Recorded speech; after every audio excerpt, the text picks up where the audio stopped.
Hi guys, Mike Romeo here from 5 for Life Games, bringing you guys another top 64 deck profile from YCS, Los Angeles. What's your name? What you play, bud?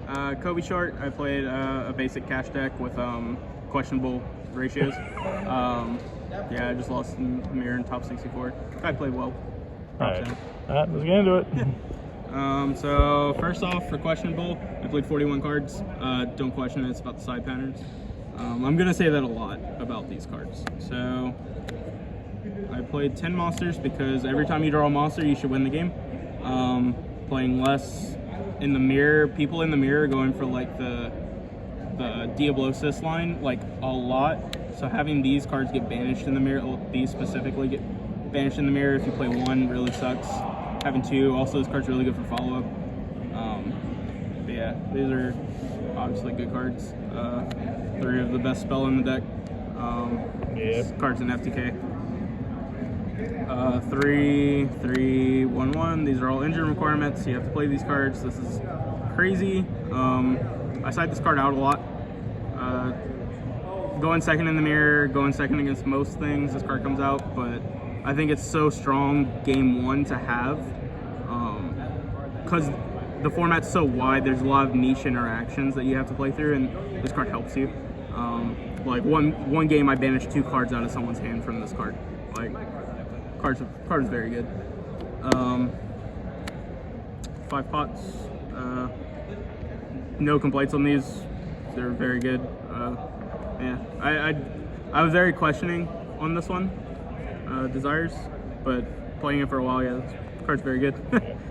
So that's it for the engine. It's 27 engine pieces and then 14 non-engine. 2 and 2. So I side the third because the only deck this is good against is branded, and I don't think you really have to like main deck to beat branded because this deck's engine beats that deck. But post side, you just don't want to get like gimmick puppeted, so that like you want a higher chance of drawing this card.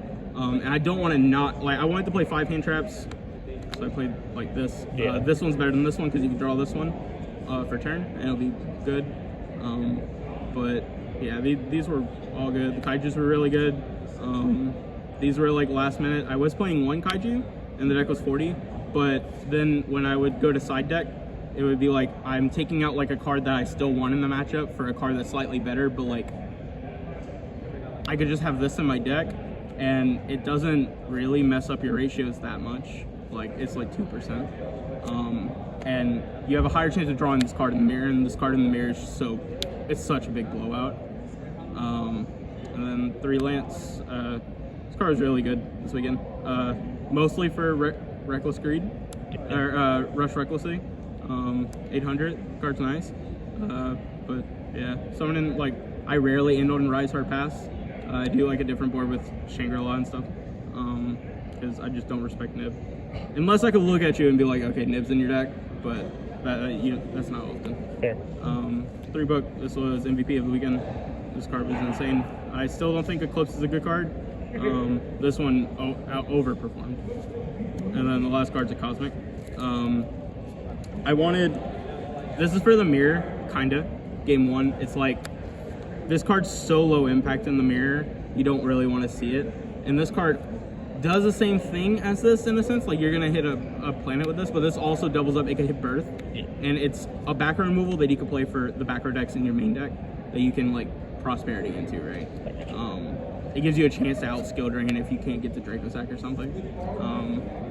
I just wanted this deck to be able to play into like literally everything. It didn't have to play very well into everything, just the fact that I could play the game. I'm pretty confident that if I get to play it, I'll do well. I got you. It ended up working out pretty well. Extra deck is pretty standard. I summoned this card a lot. Like, I think I went like 4 rounds without summoning this card, and I summoned this every game. Like, it is easily the best card in my extra deck.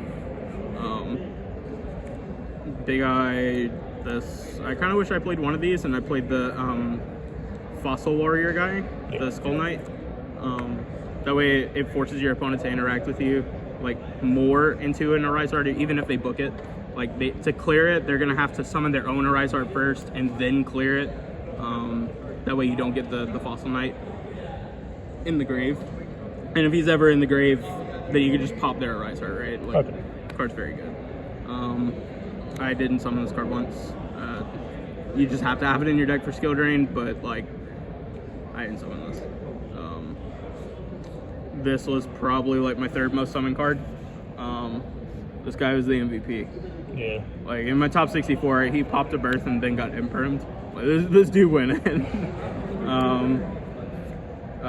Hacker, this card's crazy. I honestly think they could ban this card and this deck would be fine. Yeah. And this one was for back row. And in the mirror, if you can kind of like gauge that they're not on gamma from the way the deck's built, you attach these first instead of this one because like he doesn't do anything in the mirror. And if this guy goes to the grave, he pops their back row, which is like a Book of Moon or something, or he pops Birth, and you just don't have to like waste a card out Birth, right? I got you. This card was really good. And then the side deck, yeah, this for siding patterns. 3 shifter. I was maining this card all the way up until like the Thursday before the YCS. And I took it out because I thought Cash would be most represented. Honestly, if this card was in my main deck in Swiss, I think I might have gone undefeated. There's so many people not playing Cash. Yeah. This card like overperformed. Like I played Dark World, Drytron, Branded. Like this card's just insane. This I would play 3, but the way the siding patterns went, like going first against, this is specifically for Sprite. So going second against Sprite, I wanted 4 cards out. Yeah. And then going first, I wanted to put 3 cards in, and it's this, right? Yeah. So, like, they're always going to hand trap you. If they're not hand trapping you, you're winning. Yeah. Then you can just set this card. And then going second, you can bait out an interaction, do this, search this, and then their whole you break their board, and if you break Sprite's board, they can't play. I don't think I would ever play this card again. This was like its last chance for me. I think this card's terrible. I kind of wish I played Magic Deflector. Like Dom and all of them are on that card. I really wish I played that. But I also really didn't have the side space for it because I only side like 1 card going first. But yeah, this card was terrible. 2 more Cosmics. I'm not on Lightning Storm because I don't think the card's very good. The fact that you can never like draw into it after you're playing like matters a lot. Especially if you activate Planet, your Planet just sticks there against back row, and then like what are you gonna do? I played the Duster because you can search this off the Thrust too. This is really good. And Econ was for the mirror. I didn't want to commit more cards to the board in the mirror, but this card's so high impact versus them because a lot of the ways to like break your board is Finner swinging into your monster, banishing it, and main phase 2 like making a Zeus or something, and you just put their Finner in defense and like you skip their battle phase and you keep your whole board. Also, I side it like going second into them, like you summon Finner, they go a Rise Heart, banish, and you chain Econ, take their Rise Heart. The game's over. I got you. Like, card's nice. But yeah, that's the deck. 45, 15, 15.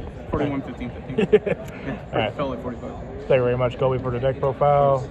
This is Mike Rowan, 250th YCS signing out. Remember to like, comment, subscribe, and catch us next time.